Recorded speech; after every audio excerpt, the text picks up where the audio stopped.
Hi everyone and welcome to Have the Edge. Today we're streaming our Meet the Team live, and with me today I have got Alejandro, I've got Monjotti, and I have got Rick. Hi guys. Hi. And How hello, are you everyone. doing, Anna? I'm great. I'm great. The weather is not so fantastic in Jersey today. It's been raining on and off, but other than that, it's still a Sunday. And it's starting to feel like a Sunday as well. You know, before every day was the same. Whereas now I can actually feel the weekend when the weekend comes. So that must be a sign that we are going back to some sort of normality. I don't know about you guys, so let's talk about that normality. So, how are things where you are? Because I know we are all scattered all over the place. I know I'm here in Jersey, and Monjotti is in New Delhi. I know that Alejandro is in America, and we have got Rick, who is currently in Abu Dhabi. So, he has got the best weather probably out of all of us right now. Don't you, Rick? So, tell me, how are things where you are? Well, from my perspective, since I've been locked down on site, I just haven't seen anything different other than the initial lockdown. So it's kind of a pain. So that's what our normal is now, and it hasn't changed since March. Essentially, we're wearing masks all the time. I always have mine within hand's reach. I'm always ready. But it's the social distancing is really enforced. The country is now starting to loosen up some. We actually had entertainment restart. Movie theaters are now opening, although hardly anybody's in them. But as far as work goes, we have been pretty steady, other than wearing our masks and trying to maintain social distancing. Things have not changed all that much here. Right, okay. So at least you Yeah. have got movie theaters reopen, you know? Yes. That's a positive sign, isn't it? Okay, Yeah. so I'm gonna go to Alejandro. Alejandro, how are things where you are? How is business? How is work? How are things looking there right now? Well, that's a great question, and where I am currently in Beaufort, Georgia, in the United States, a little bit north of the big metropolitan city of Atlanta, and the way that things are here in the States, Anna, it's a kind of a mixed bag of things, because as you and the rest of the world would know, here not only we are dealing with, I don't know where we are. Hopefully, we are in the back end of this pandemic, and certainly. Overall, the numbers and the cases are going down, and they've been going down for quite a while. So that's a very good sign. The other thing is that we are very close, I mean, to having a vaccine. I think that we'll probably have a vaccine by the end of the year or before the end of the year. I mean, there's a lot of pharmaceutical companies. I mean, Pfizer and Johnson and Johnson and Moderna and a few others. I mean, that are working very fiercely in that vaccine. So that, but in addition to that, I mean, what compounds, I mean, the situation here in the States, I mean, if you've been following some of the news, is the tensions in the streets and the Black Lives Matter and all the rest of the things. I mean, in Seattle, in Chicago, in New York, and some of the big cities. I mean, it's even here in Atlanta. I mean, we had a few protesters. I mean, a little while ago, and even compounding to that, then the third thing is that we have a presidential election just around the corner. I mean, in less than the 50 plus days. I mean, there's going to be that. So it's just compounding one thing on top of the other. And businesses are doing fine, depending where you are, because if you happen to live, and I'm not trying to get political here, but it's sometimes it's you cannot ignore politics, especially in these times. And if you go to the democratic run states, I mean, they try to keep things locked down, but not because there is a need for lockdown, but everything is political. I mean, they're trying to make a political statement. And even as the president says, you're going to see the election is on November 3rd. You're going to see that in November 4th, everything just goes back to normal. There's no problems. Everything is just hunky-dory, okay? But that's on November 4th. And so you can see that everything has that a political tint to it, which in my opinion, and I'm going to be very frank, is a lot of baloney. Okay, so it's definitely, but that's what happens. Yeah. So that's my succinct report of what happens here in the States. Right. Okay. Do you know what? When you said I'm just gonna have to be very frank, and when you started saying Bo, I was like, oh my God, we can't even censor this because we're live. And I was so thankful when you ended on baloney and not the alternative.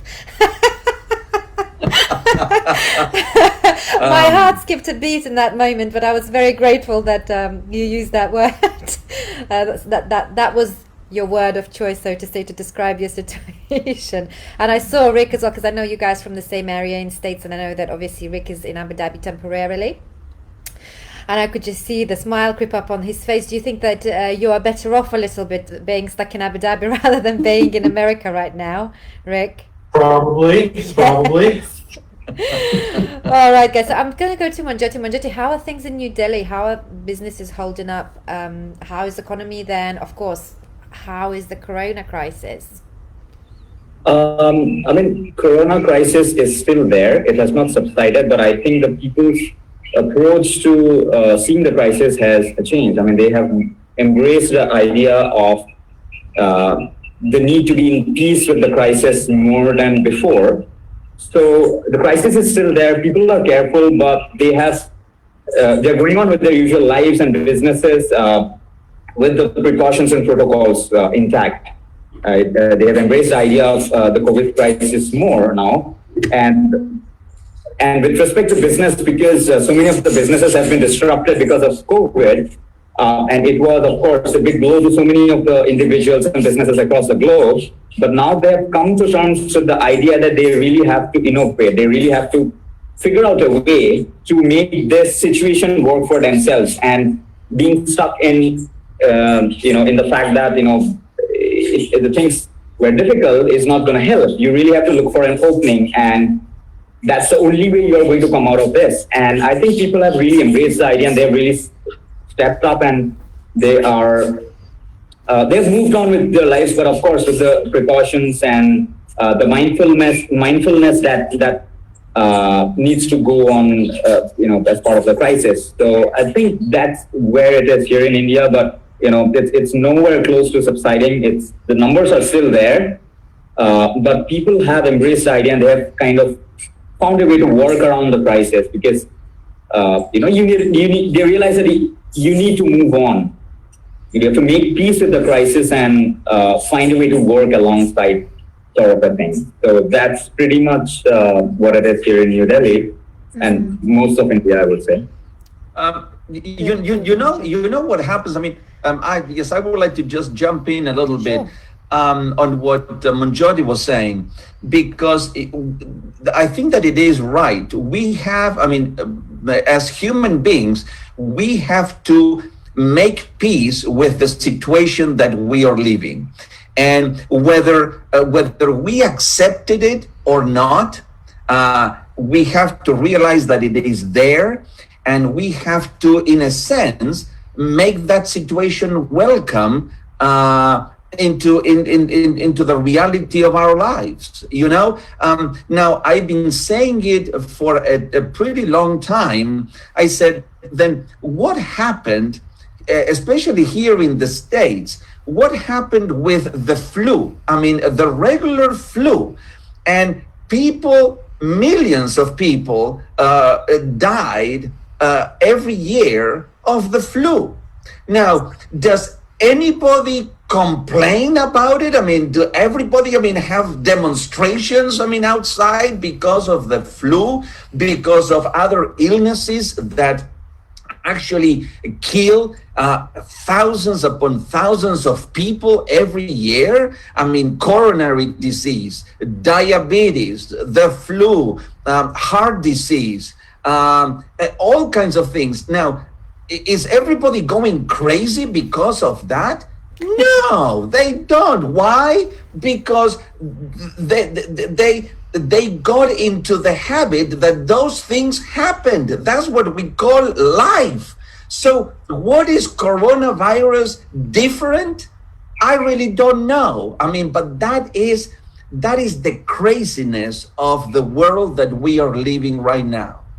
That's Right. my Thank you, opinion. Alejandro. You're so passionate when you Point, speak about this. Can I jump in and add something Sure. little? Basically, if it's a constrained environment and there are so many constraints and we have limited resources, the only thing that we can do is maximize the utilization of all the resources that we have, as little as they may be. That won't ensure that things are going to improve, but that's the best strategy we have. We don't have a better strategy.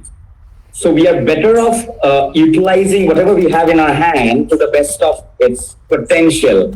That is the best strategy we have. There is no better strategy. That won't guarantee that things are going to improve, but that's the best likelihood. So that's what I think Alejandro said that. And I think, thank you for putting that point forward. Thank you, guys. I was just sitting there quietly observing, thinking, well, I've got the whole screen of Zoom split in four parts, right? And on the right-hand side, we have got 2 C personality styles, and on the left-hand side, we have got 2 high personality styles. And here they take it over. And me and Rick just sitting there. We're thinking about It's a great observation. As a matter of fact, you guys, this is a great split because we have the thinkers and the evaluators on one side, and then we have the crazies on the other. What a great balance. We're having today. Yeah. Great. And We balance each other out. It was meant to happen this way, right? I know that me and Rick, we've got objections to everything that was said, but we're just keeping them in mind, and we are constructing the sentences and questions that we're going to come out with in a minute. You do know that, Rick? Am I right? You are exactly right. Bring it on. So we're quietly sitting back, thinking things through here, thinking, okay, interesting way of thinking here. Right, Good question. Good question. Right? Back on Wednesday, we'll explore this more. Yes, exactly. Because Rick is running our learning and development session on a Wednesday, which is, guys, for those of you who are watching, this is not for you, but since it is Meet the Team, we might as well mention that. So when it comes to Jersey, things have been consistent. We've only got 14 cases on the island. We have a population of 100,000. So it's been pretty good. In terms of jobs, I did mention before, quite a lot of businesses in the high street shut down. No surprise there. I haven't seen any new opening as of yet, which is, again, not surprise. I think economy suffered on the island, but certainly not as much as it did on the other islands, because we are now open and we have got great track and trace system in place, which is working really well, which means that even the tourists are coming in and out, but they're all being screened, every single one of them. So the economy is alive still because of that. And obviously the cases are very well regulated and traced. So that's really the situation here. But what I do observe, actually, I still can't detach myself from living in the UK for many, many years. So I go and watch UK news more than I do Jersey news. One day I'm sure I will switch to the Jersey news, but it's still an old habit, so to say.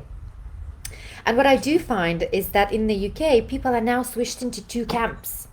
Okay, so there are people who are like, follow doctor's advice. You know, there are articles and articles on the web out there that, you know, doctors want to quit the jobs because people are protesting. People don't want to go into another lockdown. Doctors find it exhausting because they feel like they are fighting that battle that they cannot win because of the way that public has all of a sudden split into two camps. So there's this camp. I've got friends posting on social media things such as, you know, nobody can take away our freedom. You know, the government is using coronavirus to, you know, lock us up, and, you know, this is becoming a police state, etc., etc., etc. So a lot of people claiming their freedoms. And then there is another camp of people who have got vulnerable people in their household who are doctors, who are dealing with it on a daily basis. And they are like, hey, guys, what are you thinking about? You know, you could walk out claiming your freedoms and kill several people who are in the risk category. So it's very clear split right now. We've got two camps. Now, I have listened to some influential people from the camp where they're claiming freedoms, and yes, they talked very much like you, Alejandro, did just then, and yourself as well, Monjotti. You know, it's all about, you know, there is a flu, there is malaria there in Africa that we can prevent, and a lot more people die from that than coronavirus. And yes, it makes sense, but maybe because it's such a new thing and people do not know a lot about the virus, that adds to the panic, I think, as well. And then there is, of course, you know, the camp of people who do have vulnerable people at home who are doctors, or who have doctors within the family, people who are dealing with the virus on a daily basis and putting their lives on the line, really. You know, I read an article about the couple, you know, both doctors, wife got pregnant, and he had to live in the hotel throughout the whole pregnancy because obviously she was in the vulnerable group.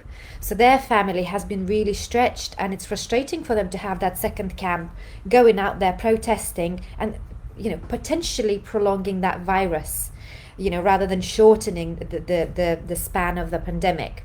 And who knows, it might stay with us for life, like you guys said. We just don't know enough about it. But everybody has got an opinion, and I can kind of understand people from both camps, I think. There is logic in both of them, you know. And I certainly would say as well, people who are extroverted, they tend to go towards that camp that want to claim their freedoms and go out and have their life back. And people who are more introverted, they're a little bit more towards that camp, you know. So it's interesting. Anna, the other thing that we need to bring into the equation is this. It's not that the extroverts and the high Ives, I mean, we are all for, let's just go and go to parties and then do crazy things. No. I'm not saying that. I'm not advocating for that. But what I'm saying is that if sometimes you listen to some of the groups that are out there, you know, they want this. I mean, they want to keep a lockdown for an indefinite amount of time, and just, you know, adults. I mean, we are not kids. I mean, kids is one category, and when it comes to kids, I mean, the virus apparently, I mean, through medical reports, they're not vulnerable at all. I mean, kids are very immune to the virus. I mean, they can do whatever they want. That's why there is this dichotomy of, are we going to open schools? Are we not going to open schools? Yes, go ahead and open schools, because kids are fine in that environment. Absolutely, I agree with that. When schools opened in Jersey and my boys went to school, I was like, yes, open the schools. We need the schools to be open. Parents need the schools to be open. Totally, 100% agree with you on that one. Schools definitely. That's exactly right. Yes, but at the same time, as adults, I think that we pretty much know how to lead our lives, and whether we are going to be putting ourselves in a dangerous situation or not.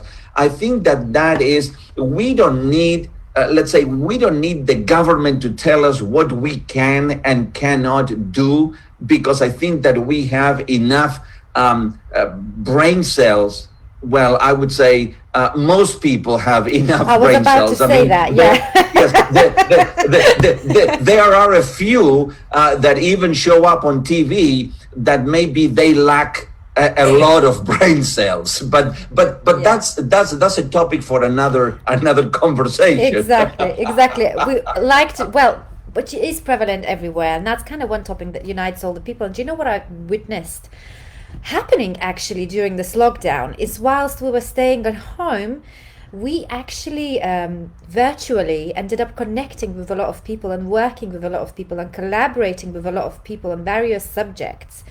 I'm quite an introverted person, but what I did find, I became quite a tech extrovert. I've probably communicated with more people over Zoom in the last few months than I did in the last 5 years face to face. So, and it's a phenomenon, really, how it changed the way that we communicate. And all of a sudden, I certainly communicate and relate to people a lot more than what I did before. And that's interesting. So let's talk actually about that. Let's talk about collaboration. And why do you think people started flocking together so much and working on so many different projects? And why it was important for them to do that specifically now? So I'll go to Rick. Rick was quiet for the last 5 minutes whilst our eyes were talking there, discussing coronavirus crisis. So Rick, over to you. Well, okay. I think collaboration really hasn't changed much lately. I think we've always had collaboration. We've always had to have collaboration because nothing of significance has ever really been achieved by a single person. Even if one person is in the forefront, and you wonder, so you have the Henry Fords, the Thomas Edisons, the James Watts, who changed our world, literally changed our world. They had a team behind them. It was always about collaboration, even if they all didn't get the credit for it. So that's my view on that. So collaboration is incredibly important, but I think it's always been here and will continue to be important, even more so as we delve into new technologies and new ways of doing our old work, if that makes sense. Oh, absolutely. I think collaboration is. I can tell you. I think that this pandemic, this coronavirus, has taken a lot of people way out of their comfort zones. And that is a great thing, True. Excellent, great things come out of adversity and crisis. And, before this pandemic, I was not spending a lot of time doing Facebook Lives and doing things either on StreamYard or Zoom or Ecamm and so forth. But then this situation, in a sense, forced a lot of people to become gurus in technology. I know that Anna was already a guru in technology, but that increased even more. And because, of course, if you cannot do things in person, then you have to do it virtually. And it's great because collaborating with other people is a magnificent way of achieving more and really making an even greater impact. But there is a caveat on that, on collaboration. And perhaps we can touch a little bit on that. And is, who do we collaborate with? And that is a big question, because you can get into a muddy land if you collaborate with the wrong kind of people. So like in everything, who you spend time with and who you collaborate is going to either elevate you to a higher level, or it can definitely break you down. Absolutely. And you know what? If you know who not to collaborate with, you're halfway there, aren't you? And I would add a little bit to that. I would say that our opportunities to collaborate are different. We have different ways to collaborate now, and we have a much wider group of people with whom we can collaborate. A year ago, the four of us could not have been here together. No, I Now totally we agree can. with you. Yeah. Yeah, totally. And exactly again, what I wanted to add to what Rick actually said, before companies would not accept online training and coaching as much as they do now. I've got company in the pipeline for this training from Scotland. Would I have ever gone to Scotland? Would I have bothered really? Catch a plane, and I don't really like flying, But now I can deliver the training online. And equally, it doesn't matter where you are, guys. You can deliver your expertise to complement my training. And I could complement yours with the areas of expertise that perhaps you haven't developed yet. And this is why we're here, right? So Monjeti, over to you on collaboration. Yes. So as Alejandro pointed out and Rick also mentioned, there are no solo heroes. So if you want to drive our businesses and lives forward, one way or another, it's a teamwork, right? And teamwork is essential for the simple reason is I'm good at something and I'm bad at something. What I'm bad at, you are good at. And together we complete each other. And together we just move forward. And that's where the teamwork comes into the picture. And I think great progress in business or personal lives are all driven by big organisms. When I say big organisms, it's a group of people. Because people, they fit in the loopholes and the gaps, each other's shortcomings. And then collectively they become this unit that can actually drive the whole vision forward. But as Alejandro mentioned, there is a catch here, right?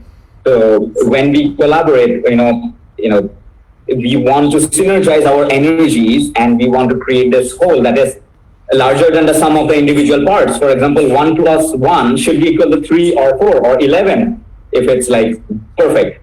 But 1 + 1 can also cancel each other out and become 0. Both people going in different directions, two different energies going in different directions, there's lack of alignment, lack of values, and lack of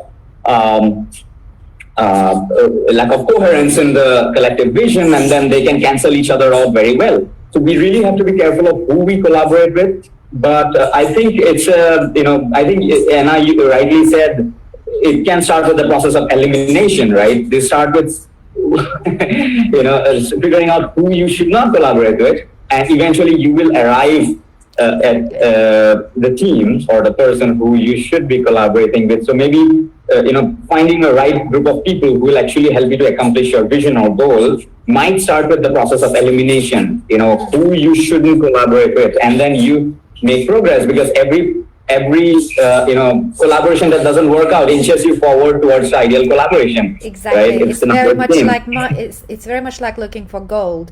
Every time you dig and find nothing, you know not to dig there again. It's I keep digging for years, and I haven't found any gold. No, but you made so much progress because you know where not to dig. Exactly, because you've already done it, been there, done that, got the badge. And yeah, totally agree with you.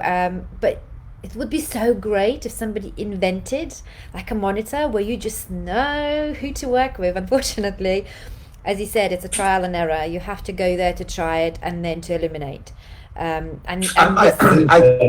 I think that there is also one thing that we need to recognize, whether we believe it or not, but the law of attraction. And that law, some people believe in it, some other people perhaps not so much, but in my own experience, I have found that like every single time when I meet someone, and now when I meet people virtually, or when somebody says, well, I think that I see another person doing an interview, and I said, my goodness, I have to reach out to that person because I can, even through technology, even through a computer monitor, I don't know, but you can feel the energy of the of the other person, and you can say, this is someone that I'd love to do something with, because I don't know what, but there is a synchronicity. There is something that it attracts. And if you move at a high level, at a high frequency, you are beginning to attract events, people, things that are moving and living at that frequency. And that's what you are attracting. And that's why I came, I knew Rick from before I joined, this group. And Rick reached out to me and says, I think that, that you should consider, this. And I said, okay, well, and then I met, I put a video onto the Have the Edge page. And guess what? Anna saw the video and he said, my goodness, I think that I'm going to reach out, to this crazy creature. That just show up in here. And that's why I'm here. And I'm so glad, because that's how we operate, is that attraction. We are all magnets, and we attract like people like ourselves. People who want to make a difference. If Monjotti is the way that he is, he will definitely not attract into his life someone who is just a miserable person, who doesn't want to do anything. That's not the person that Monjotti is going to attract. He will attract people that want to make a difference in the world, because that's who he is. Do you know what I was just thinking, Alejandro, as you were speaking, when I deliver disc training? What I find, and it's really funny, when it comes to work and when it comes to hiring people, managers and HR executives, they tend to hire because they like the person, and they like the person because the person is like themselves. But when it comes to marrying a person, and I don't know how that works, it's the opposite. How on earth does that work? Me and my husband, we're totally different disc profiles. And when it comes to working with a person like my husband, I try to avoid that. That's why, obviously, I do completely separate things from him. But as a marriage, it works. Maybe it's because we're designed in such a way, that we maybe want to develop further and learn from an opposite profile. Do you? Maybe that's a bit of a push. That's how I interpret it. But it's a really funny dynamic. Because when I ask, so I guess you've married the opposite, they all think, oh my God, yes. So that's just a funny little thing I thought I would mention. And Monjotti was talking about the teamwork when collaborating, and that's something that I would like to delve into in our little Meet the Team session. And why I want to delve into that, because I would like to discuss teamwork and commitment and why it's important, or perhaps not. So I'm going to go to Rick first, because he was quietly listening there in the background. So Rick, why is commitment important in teamwork? And maybe it isn't. Well, I think it is. But commitment means different things to different people. And we all have degrees of commitment. And it really goes along with what we had talked about with collaboration. It's hard to collaborate effectively with someone who is at a different order of magnitude in their level of commitment. And so that's something we kind of have to find out early when we're going to collaborate with someone. What is their level of commitment? And maybe to some extent that gets back to, why are we doing what we're doing? It's fine to say, here's what we want to achieve. But you and I, the four of us, might have different reasons for wanting to achieve that same thing. And we might have some level of effectiveness at that, but when we are aligned in our purpose, as well as what our goal is, our reasoning, then we're much more powerful. And that, I think, requires us to know each other at a little deeper level, so that we have maybe we have a clearer understanding of what our shared values are. And from that, we can build our commitment. Commitment is absolutely important to achieving a goal. Collaboration is vital. And maybe a puzzle piece of that is getting the values right, getting aligned on values. Does that make sense? Yeah, absolutely. And you know, when you were talking about that, you can apply collaboration, teamwork, and commitment to any business. And what you touched on is the actual values that are important, but also goal setting. You know, when you walk in as a corporate coach, you know, into a team environment, and you have got a leader of the team, it's very much a collaboration, you know, and to get that commitment, you've got to give as much as well as to take. And when I start, you know, discussing, so what's the company goal? What's the goal of the team? Normally the leaders, they will go, well, you know, they don't see the value in the beginning of actually starting to talk about the mission or the goal of their team. Why? Because when you talk about the mission, when you talk about the goal, this is the chance to connect what every single person in your team does to the values, you know, that are driving this goal. So it's essential part of actually going in and coaching the team, very much explaining the concept of collaboration, which is an importance of value, which you have just mentioned, Rick. So I'm gonna go to Monjote. Are you still with us? You look frozen. He's gone. His connection must have gone. All right. So Alejandro, I'm gonna go to you to have a little discussion on collaboration, teamwork, and commitment.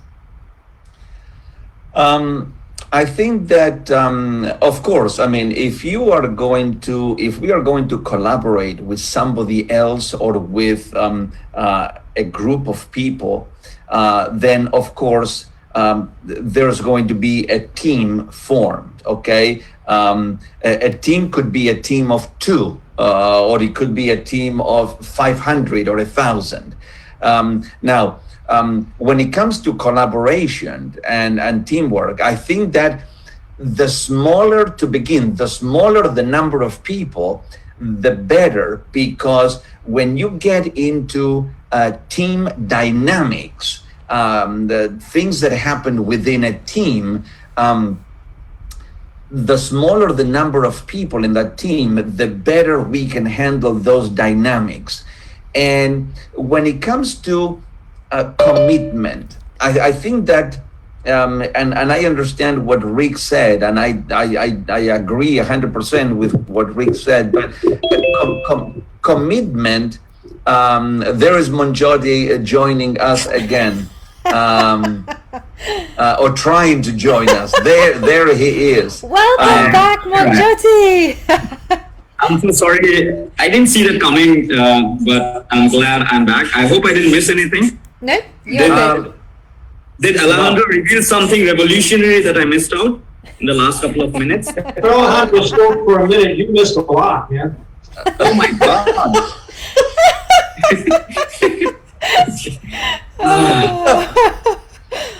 Hey, listen, you guys. I am beginning to develop, I mean, a reputation with, I don't know whether that is a good thing or a bad thing, but let's just wait and see what happens. But no, I mean, I was talking about, I mean, a dynamic of a group and a team, and but the word to me, the word commitment, it has to do definitely, I mean, with values. I mean, values are very important because depending on what your values are, then you are going to definitely be committed, I mean, to a project, to a goal. And I truly believe that if we have just the 4 of us, let's say, and we said, okay, we are going to start working on a particular project, whatever that project may be. I mean, perhaps putting together a webinar, putting together like a conference or something on a topic.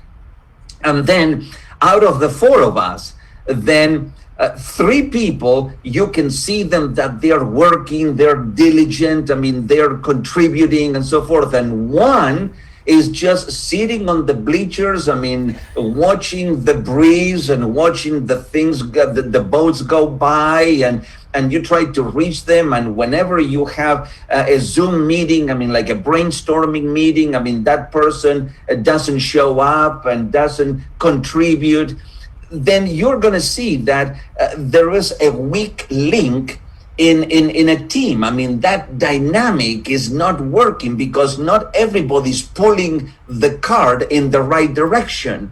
And that's what happens. I mean, in a team, everybody has, I mean, first of all, there has to be a clear goal of what the team wants to accomplish. But once that is settled and everybody understands that, everybody has to begin pulling in the same direction. I mean, to make progress.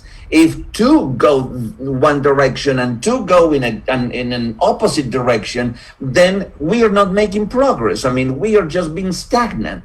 So that is when you get into a collaboration, when you get into a commitment to get something done, there has to be a commitment and the same level of commitment in every single person that is part of that team. Otherwise, the team would not function the way that it should be functioning. Very good observation, Alejandro. Yeah, I couldn't agree more. And I think that it's a trial and error, like with any collaboration, like with any team, with any hire in a company. You know, sometimes it works and sometimes it's really not been a great investment because it wasn't the right person. You know, but unfortunately in those cases you lose a lot of money in wages as well.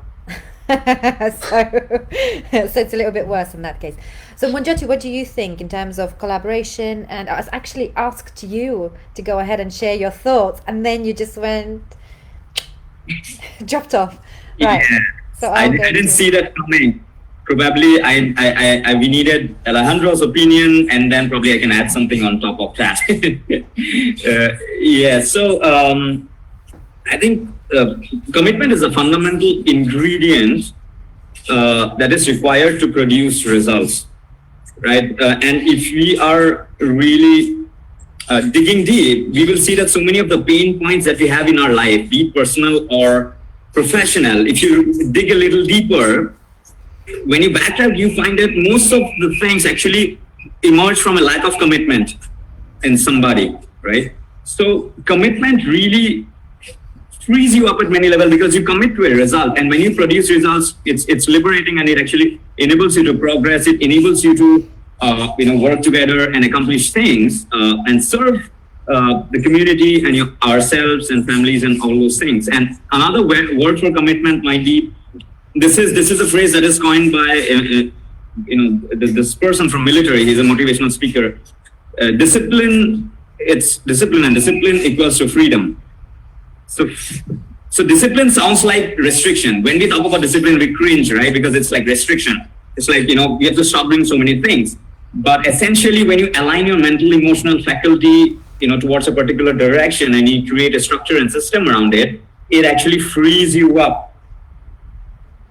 In a slightly counterintuitive way, discipline actually frees you up because you produce results. And commitment is driven by necessity. Necessity meaning how badly you want the goal, which is a reflection of your own values.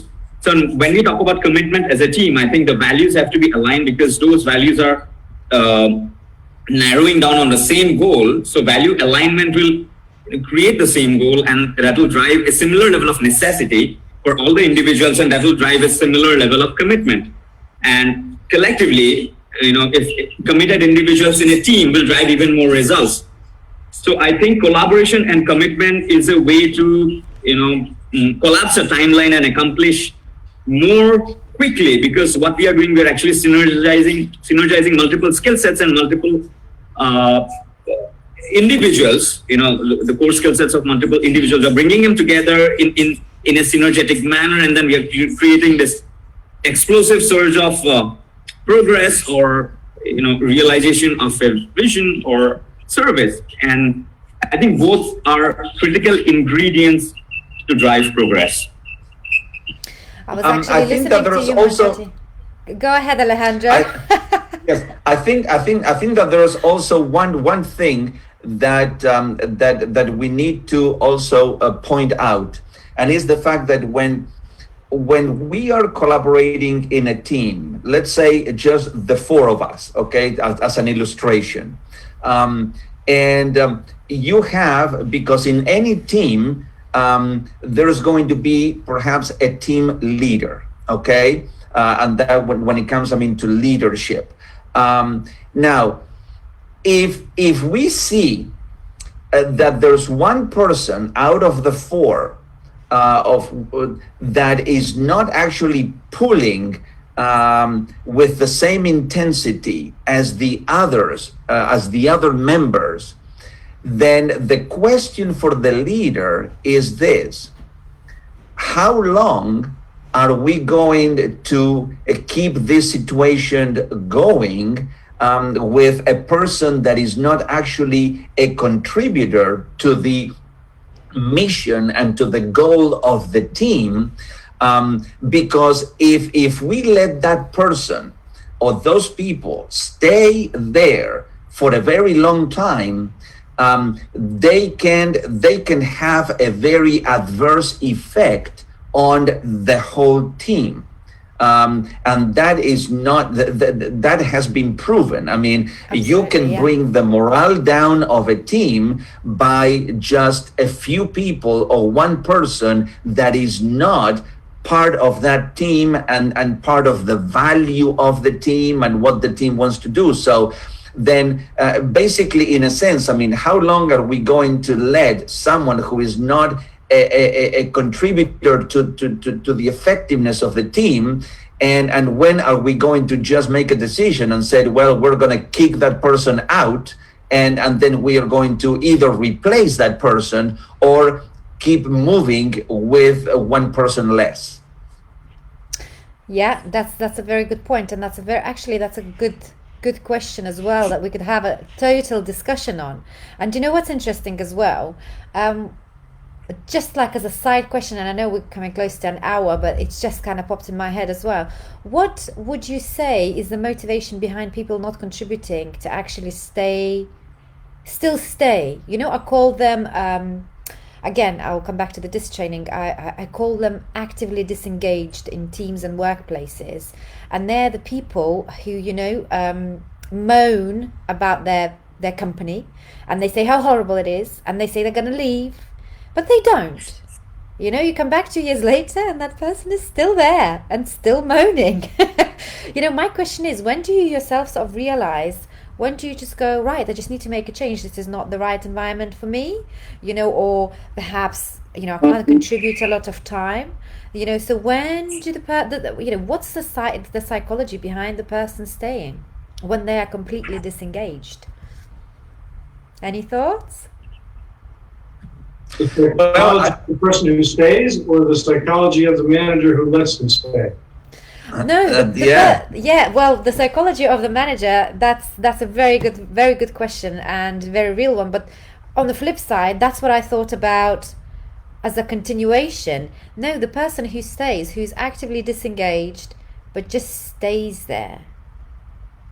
I think so, partly because the job or the work role is probably enabling them to fulfill some of their needs, which is more survival oriented, and they do not see a way to, you know, meet those needs by any other means. So even though they are disengaged, they continue to stick around, but they are not, let's say, as committed as they should have been, but they are there for the result. I think that's one of the most common scenarios why people stick around with companies, you know, even though they don't like it.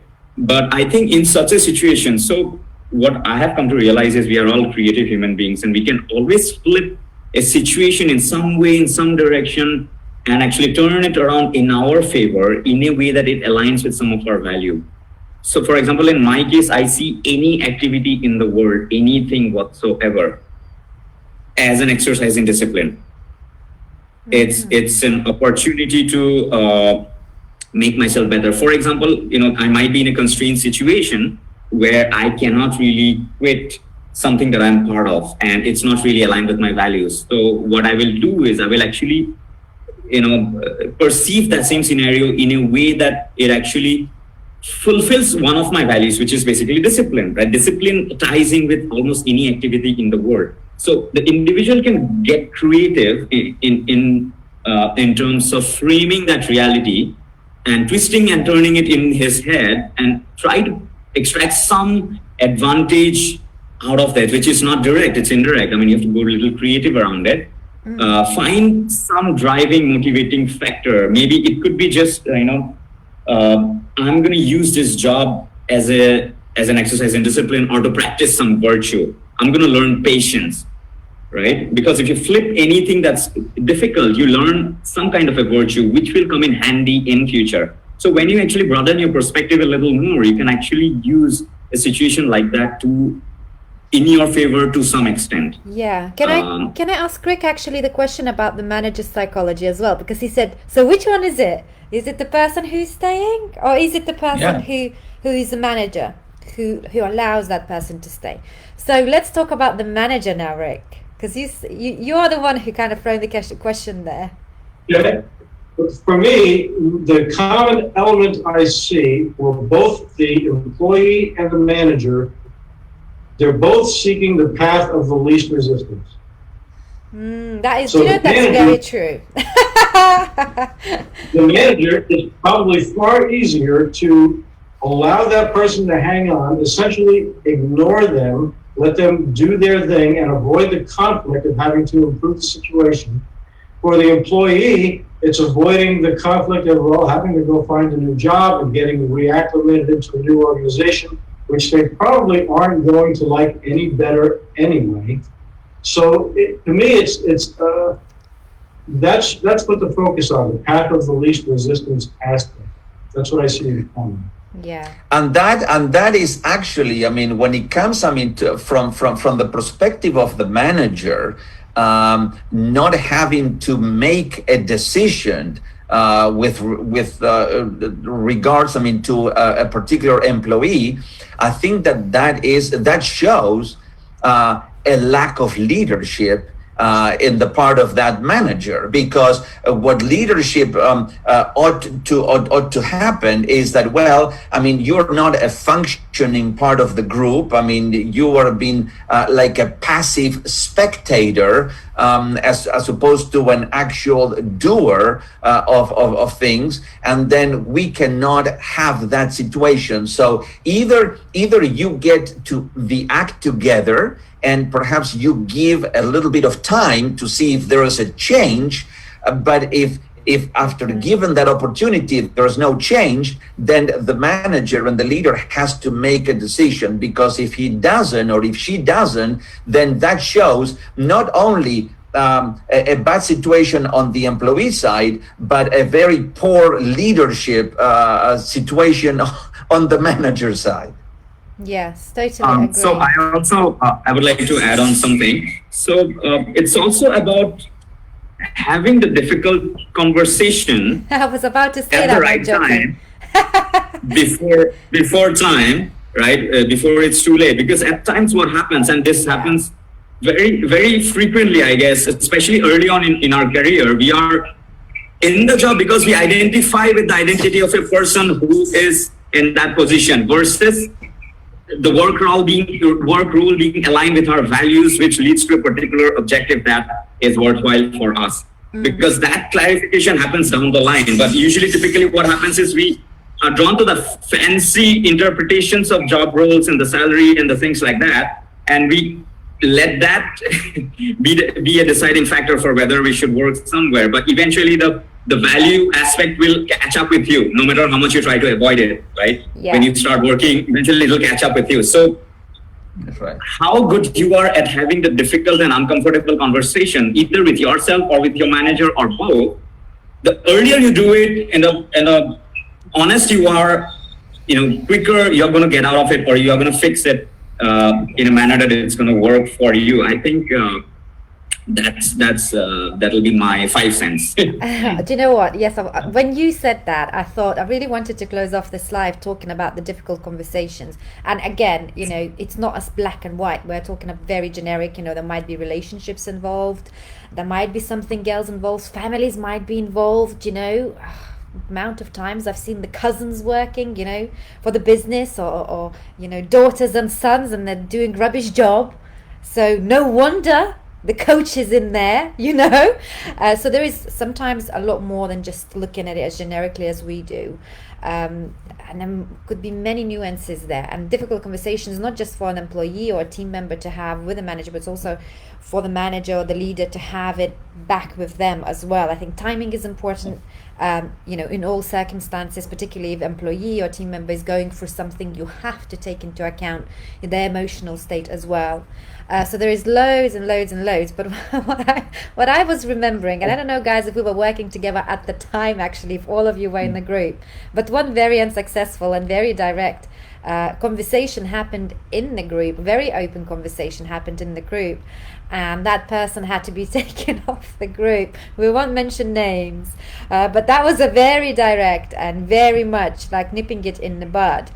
And unfortunately, another thing, you just don't know how people are going to react. You have to approach those conversations according to meet them where they are, pick your timing right, and deliver it in such a way that's not going to cause as much grief as previously it caused before. Because I know you guys were receiving all sorts of messages that afterwards from that person, it wasn't great experience, and perhaps now looking back, I shouldn't have been as straightforward and as public, but I felt at the time it was the right thing to do. So learn as you go, I would say. You just have to really assess the person, where they are at, pick your timing, and do it in such a way that it's less traumatic for the person and then for the others as well in the company or in the group. Particularly, it was a little bit traumatic for everyone else last time, from what I gather. So that's my 5 cents on that. So just be a little bit more human when it comes to those conversations. And again, maybe my personality style was C, like, right, this is not right, very analytically went, okay, I'm just going to post it to everyone. Wasn't the greatest choice of contact at the time. But hey, you live and you learn. I want to add something more to that. So I feel that whatever decision is based on the truth of the way things truly are is the right thing to do, even though that may not be comfortable. Meaning, based on the clear discussion of what one person's value is and what other person's value is, if those are going in different opposite directions and there is no way to work together and one person has to leave the company, so be it, because it's based on truth. What happens usually is we are tied to the identity of tied to the idea of somebody leaving a group or a company as bad, so we try to avoid that. But that's healthy if it is based on the truth of who we are from the values perspective. So whatever emerges from the honest conversation of where we stand with respect to values, our true deeper level of commitment, I think that should be honored and that should be encouraged, because whatever is based on the truth eventually will lead you on the path where you are meant to be. So that is something I would like to say. And we have to always take into account that we are this thing called human beings. We are flawed, we are imperfect, and we all are a work in progress. Monjoti, what are you talking about? We're all perfect. I'm perfect. What? but one thing, it's when you are in a group dynamic, it's the difficult conversations that are the most effective ones. I mean, it's not the superficial conversations and the chit chat that is going to get us to move forward. Are the difficult conversations that are the meaningful conversations. And also, why do you think that when you get to a very high executive positions, I mean, like VPs or CEOs, those are the kind of personalities, very aggressive kind of personalities, and if they have to lay off people because that is a good thing for the company moving forward, they don't have any problems doing that. And I know that. And I know that it is, yes, I mean, that involves families and so forth, and they've done their thinking, but when it comes to crunch time and they have to make a decision, is either the company goes bankrupt or we have to make a decision. And these kind of people and personalities, they just go ahead and make those decisions no matter what. And that's why you need them in those kinds of positions. Alejandro, yes, totally agree. Sometimes when it comes to those, moments where it's not about everyone else, it has to be done, decision has to be made. Absolutely. They have to be made. If it's life or death or bankruptcy or not bankruptcy, absolutely. So totally agree. Totally agree on that point. Guys, I'm just aware that we've been on for an hour and I'm sure you've got your lives to get back to in Abu Dhabi and New Delhi and in Georgia. I thought, Anna, that this meeting was going to last for 5 hours. So I could talk about it for ages. And do you know what? It's so useful because actually today, one of those days that I had to have a difficult conversation. and it just so happens that we're talking about it. And I've got another one scheduled as well next week. So it was super interesting for me to see your take, on the psyche behind people who stay, but they're not happy, and the psyche of the managers or the leaders. So wish me luck, and I'm gonna. Alejandro has just gotten started, and he's like, I'm gonna go on for another 6 hours. Well, actually, as a matter of fact, today is a Sunday, and I have got the first play date for my children in 9 months, I think. So I better go and be a mom now. Well, in about half an hour. Yes, lovely people. It was great to see you all, and it's so great to have a discussion of different opinions and see how the situation is where you are, and great to see your faces. So I'm going to let you all go now. Have a wonderful day, and we will see you again in another Meet the Team in a couple of weeks' time. Right? Excellent. Thank you. Have a good day.